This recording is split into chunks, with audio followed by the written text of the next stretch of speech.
السلام علیکم ورحمۃ اللہ وبرکاتہ۔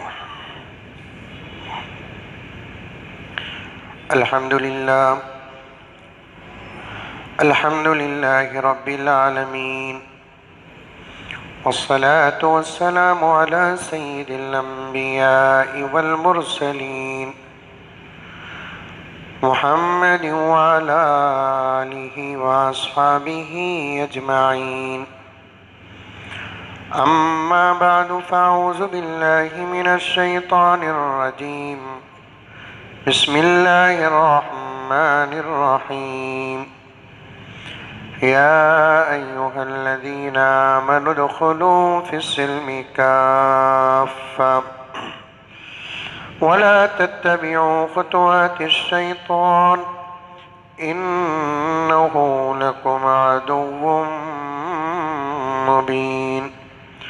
وقال تعالى في مقام آخر وَلَنَبْلُوَنَّكُمْ بِشَيْءٍ مِّنَ الْخَوْفِ وَالْجُوعِ وَنَقْصٍ مِّنَ الْأَمْوَالِ وَالْأَنفُسِ وَالثَّمَرَاتِ وَبَشِّرِ الصَّابِرِينَ الَّذِينَ إِذَا أَصَابَتْهُم مُّصِيبَةٌ قَالُوا إِنَّا لِلَّهِ وَإِنَّا إِلَيْهِ راجعون۔ أولئك عليهم صلوات من ربهم ورحمة وأولئك هم المهتدون۔ صدق الله مولانا العظيم۔ اللهم صل على سيدنا نبينا مولانا محمد وعلى آل سيدنا نبينا مولانا محمد وبارك وسلم۔ اللهم صل على محمد بعدد أوراق الأشجار وبعدد أقطار الأمطار وبعدد دواب البرار والبحار وعلى آله وصحبه وبارك وسلم۔ اللهم صل على محمد كما هو أهله ومستحقه۔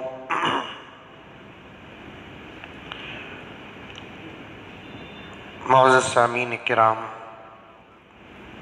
پوری محبت کے ساتھ، شوق کے ساتھ، الفت کے ساتھ، پیار کے ساتھ، ادب کے ساتھ، احترام کے ساتھ، اخلاص کے ساتھ دل کی گہرائی سے ایک مرتبہ درود شریف پڑھ لیں۔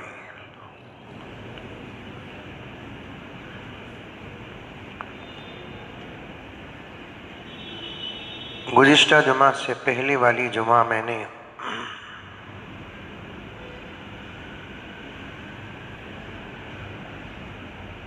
حالات کے تحت مصیبت اور اس کے اسباب، اس کے وجوہات اور اسے دور کرنے کی کیا طریقے ہیں اس عنوان کو شروع کیا۔ چونکہ گزشتہ جمعہ محرم الحرام کی کچھ ضروری باتیں آپ کی خدمت میں رکھنا تھا، تو میں نے عنوان کو وہیں موقوف کر دیا۔ پھر ارادہ ہوا کہ اس عنوان کو جاری رکھوں۔ دوستو، اللہ تبارک و تعالی اس دنیا کو بنایا اور وقتی طور پر اس دنیا کو سجایا۔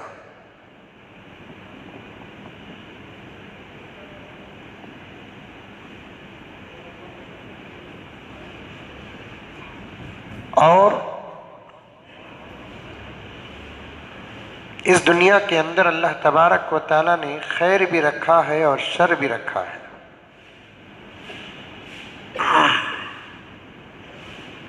بطور خاص